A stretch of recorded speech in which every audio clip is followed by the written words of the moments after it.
स्वागत है आपका द सोचिफाई चैनल पर, जहां हम किताबें नहीं, इंसान बनने की यात्राएं पढ़ते हैं। आज की ये कहानी सिर्फ एक व्यक्ति की कहानी नहीं है। ये कहानी है उस सोच की जिसने एक पूरे देश को अपने आईने में देखने की हिम्मत दी। आज हम बात करने वाले हैं डॉक्टर भीमराव रामजी अंबेडकर की, लेकिन सिर्फ संविधान निर्माता के रूप में नहीं। आज हम जानेंगे एक बच्चे से बाबा साहेब बनने की यात्रा। आज हम जिस किताब की बात करने वाले हैं उस किताब का नाम है बिकमिंग बाबा साहेब, जिसको लिखा है आकाश सिंह राठौड़ ने। तो चलिए इतिहास के पन्नों से नहीं, जिंदगी के दर्द से इस कहानी को समझते हैं। शुरू करते हैं उनके बचपन से, जो सवाल बन गया। भीमराव अंबेडकर का जन्म 14 अप्रैल 1891 को हुआ, लेकिन उनका जन्म सिर्फ एक तारीख नहीं था। वो जन्म था एक ऐसी लड़ाई का जो बिना हथियार लड़ी जानी थी। उनका जन्म एक महार जाति के परिवार में हुआ, जिसे उस समय अछूत कहा जाता था। बचपन से ही उन्हें ये सिखा दिया गया था कि वे कम हैं। स्कूल में उन्हें अलग बैठना, पानी नहीं छू सकते, शिक्षक किताब छूने नहीं देते। यहाँ तक कि अगर उन्हें पानी पीना होता तो कोई ऊंची जाति का व्यक्ति दूर से पानी डालता था। लेखक लिखते हैं, ये सिर्फ अपमान नहीं था, ये एक रोज का रिमाइंडर था कि ये समाज कुछ लोगों को इंसान नहीं मानता। यहीं से भीमराव के मन में एक सवाल जन्म लेता है, अगर मैं इंसान हूँ तो मेरे साथ ऐसा क्यों? जहाँ ज्यादातर लोग ऐसे दर्द से टूट जाते हैं, वहीं भीमराव इसी दर्द से मजबूत होते गए। उनके पिता रामजी सकपाल खुद पढ़े लिखे थे और उन्होंने एक बात सिखाई, ज्ञान ही असली ताकत है। भीमराव पढ़ते हैं दिन रात, अपमान के बीच, गरीबी के बीच। वे बॉम्बे विश्वविद्यालय से ग्रेजुएशन करते हैं। ये अपने आप में एक क्रांति थी। बाद में अमेरिका, कोलंबिया यूनिवर्सिटी, फिर England, London school of economics से पढ़ाई की। लेखक बताते हैं, भीमराव दुनिया देख रहे थे, लेकिन वे भारत को समझने की तैयारी कर रहे थे। विदेश में उन्हें पहली बार इंसान की तरह ट्रीट किया गया, और यही कॉन्ट्रास्ट उन्हें और साफ दिखाता है कि भारत में समस्या क्या है। जब भीमराव भारत लौटते हैं तो वे सिर्फ डिग्रियां लेकर नहीं आते, वे सवाल लेकर आते हैं। लेकिन समाज अब भी वही था। उन्हें नौकरी में भेदभाव मिलता है, रहने की जगह नहीं मिलती, पानी अब भी समस्या है। लेखक बहुत गहरी बात लिखते हैं, विदेश ने उन्हें ये नहीं सिखाया कि वे महान हैं, बल्कि ये दिखाया कि भारत कितना अन्यायी है। यहीं से भीमराव समझ जाते हैं कि ये सिर्फ उनकी लड़ाई नहीं है, ये एक पूरी व्यवस्था की लड़ाई है। भीमराव के पास अब शिक्षा थी, समझ थी, अनुभव था, लेकिन सम्मान अब भी नहीं था। और यहीं से भीमराव धीरे धीरे बाबा साहेब बनने लगते हैं। वे सवाल उठाते हैं, लेख लिखते हैं, भाषण देते हैं। वे कहते हैं, मैं भीख नहीं मांग रहा, मैं अधिकार मांग रहा हूँ। ये वाक्य उनकी पूरी जिंदगी को परिभाषित करता है। लेकिन सवाल ये है कि जब समाज सुनना ही ना चाहे तो बदलाव कैसे आता है? जब कानून ही अन्यायी हो तो न्याय कैसे मिलता है? यहीं से शुरू होती है बाबा साहेब की असली लड़ाई। इस भाग में जानेंगे कि कैसे उनका संघर्ष जो आंदोलन बन गया। पिछले भाग में हमने देखा एक बच्चा जिसे समाज ने इंसान नहीं माना, कैसे ज्ञान के सहारे खुद को खड़ा करता है। लेकिन ज्ञान होना काफी नहीं होता जब व्यवस्था ही अन्यायी हो। अब शुरू होती है बाबा साहेब अंबेडकर की सबसे खतरनाक लड़ाई, समाज से आमने सामने की। कभी कभी सवाल उठाने की कीमत भी चुकानी पड़ती है। जब बाबा साहेब ने जाति व्यवस्था पर खुलकर बोलना शुरू किया तो विरोध शुरू हो गया। उन पर आरोप लगाए गए कि ये समाज तोड़ रहे हैं, ये हिंदू धर्म के खिलाफ हैं, ये विदेशी सोच लाए हैं। लेकिन लेखक लिखते हैं, अंबेडकर समाज तोड़ नहीं रहे थे, वे समाज का झूठा ढांचा उजागर कर रहे थे। बाबा साहेब कहते थे, जाति व्यवस्था सिर्फ अन्याय नहीं, ये इंसान को इंसान से अलग करने की मशीन है।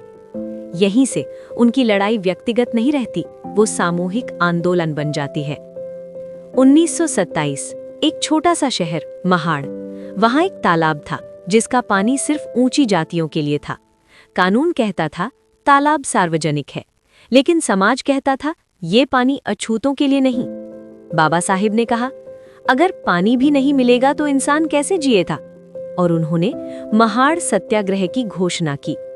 हजारों दलित तालाब के पास इकट्ठा हुए, उन्होंने पानी पिया, बस इतना सा अपराध। इसके बाद हिंसा हुई, मारपीट हुई, किताबें जलाई गई, मनुस्मृति जलाई गई। लेखक लिखते हैं, मनुस्मृति का जलना कागज का नहीं, मानसिक गुलामी का अंत था। ये पहली बार था जब दलित समाज ने खुले तौर पर कहा, हम भी इंसान हैं। ये सवाल बहुत कठिन था कि अगर धर्म ही भेदभाव सिखाता है तो क्या धर्म बदला जा सकता है या क्या उसे बाहर निकलना पड़ेगा? बाबा साहिब ने साफ कहा, मैं उस धर्म में पैदा हुआ जिसे मैंने नहीं चुना, लेकिन मैं उस धर्म में मरूं ये जरूरी नहीं। ये बयान उस समय एक विस्फोट था। उनका विरोध और तेज हो गया। लेकिन लेखक बताते हैं, अंबेडकर धर्म के खिलाफ नहीं थे, वे उस सोच के खिलाफ थे जो धर्म के नाम पर अत्याचार करती है। बाबा साहिब सिर्फ आंदोलनकारी नहीं थे, वे एक रणनीतिक सोच रखने वाले नेता थे।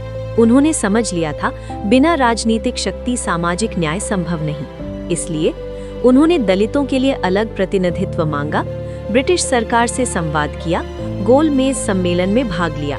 वे जानते थे कानून के बिना क्रांति टिकती नहीं।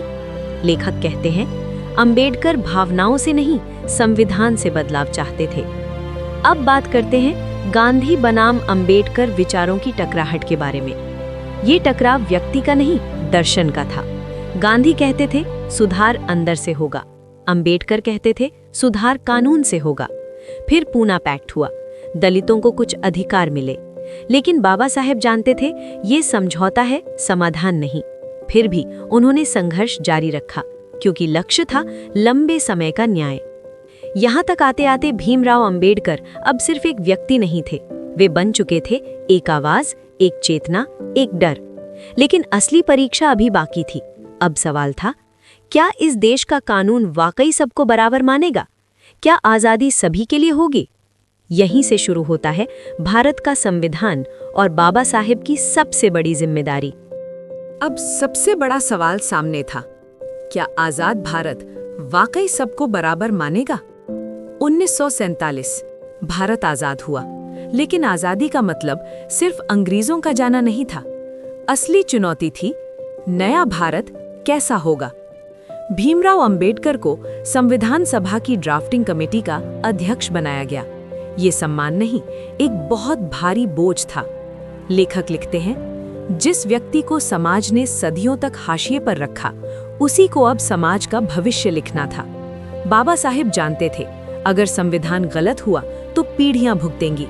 उन्होंने संविधान को बनाया भावनाओं से नहीं, बदले से नहीं, बल्कि तर्क, समानता और न्याय से। बाबा साहेब का सपना किसी एक जाति या वर्ग का नहीं था। उन्होंने संविधान में 3 शब्दों को आत्मा बनाया। 1 समानता, इक्वालिटी, कानून की नजर में कोई ऊंचा नीचा नहीं। 2 स्वतंत्रता, लिबर्टी, सोचने की आजादी, बोलने की आजादी, जीने की आजादी। 3 बंधुत्व, फ्रेटर्निटी, सिर्फ अधिकार नहीं, आपसी सम्मान भी जरूरी है। बाबा साहेब कहते हैं, राजनीतिक लोकतंत्र तब तक अधूरा है जब तक सामाजिक लोकतंत्र नहीं आता। उन्होंने चेतावनी भी दी, अगर हमने असमानता को नहीं छोड़ा तो संविधान कितना भी अच्छा हो, देश टूट सकता है। अब संविधान बन गया था, लेकिन क्या समाज बदल गया? नहीं। बाबा साहिब ने देखा जातिवाद अब भी जिंदा है, भेदभाव अब भी मौजूद है, सत्ता वही पुराने हाथों में है। वे अंदर से टूटने लगे। उन्होंने कहा, मैंने संविधान दे दिया, अब समाज को खुद बदलना होगा। राजनीति से उन्हें निराशा हुई, अपनी ही सरकार से मतभेद हुए। लेखक लिखते हैं, जिस व्यक्ति ने सबके लिए सोचा वही सबसे ज्यादा अकेला हो गया। अब बाबा साहिब के सामने एक निजी लेकिन ऐतिहासिक फैसला था।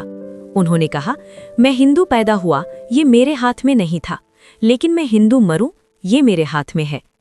1956 में नागपुर में लाखों लोगों के सामने उन्होंने बौद्ध धर्म स्वीकार किया। ये सिर्फ धर्म परिवर्तन नहीं था, ये था आत्मसम्मान की घोषणा, सदियों की गुलामी से मुक्ति, एक नई पहचान। उन्होंने अपने अनुयायियों से कहा, मैं तुम्हें भगवान नहीं दे रहा, मैं तुम्हें सोचने की आजादी दे रहा हूं। अंतिम दिन और अमर विचार। 6 दिसंबर 1956 भीमराव अंबेडकर इस दुनिया से चले गए, लेकिन क्या वे खत्म हो गए? नहीं, क्योंकि उनका विचार जिंदा था, उनका संविधान जिंदा था, उनकी चेतावनी आज भी सच थी। लेखक लिखते हैं, अंबेडकर शरीर से गए, लेकिन वे भारत की चेतना बन गए। आज भी जब कोई अधिकार की बात करता है, बराबरी की बात करता है, सम्मान की बात करता है, वहां अंबेडकर मौजूद हैं। भीमराव अंबेडकर सिर्फ एक नाम नहीं है, वे एक सवाल हैं। क्या हम सच में बराबरी चाहते हैं? क्या हम इंसान को इंसान मानते हैं? अगर हाँ, तो बाबा साहेब आज भी जिंदा है, और अगर नहीं, तो संविधान सिर्फ कागज है। अगर ये कहानी आपके दिल को छू गई हो तो वीडियो को लाइक करिए और इसे सिर्फ वीडियो मत समझिए, इसे अपनी सोच में जगह दीजिए। और ऐसी ही गहरी, सच्ची और ज़मीर जगाने वाली कहानियों के लिए चैनल को सब्सक्राइब करिए और जुड़े रहिए द सोचिफाई के साथ। मिलते हैं अगली कहानी के साथ।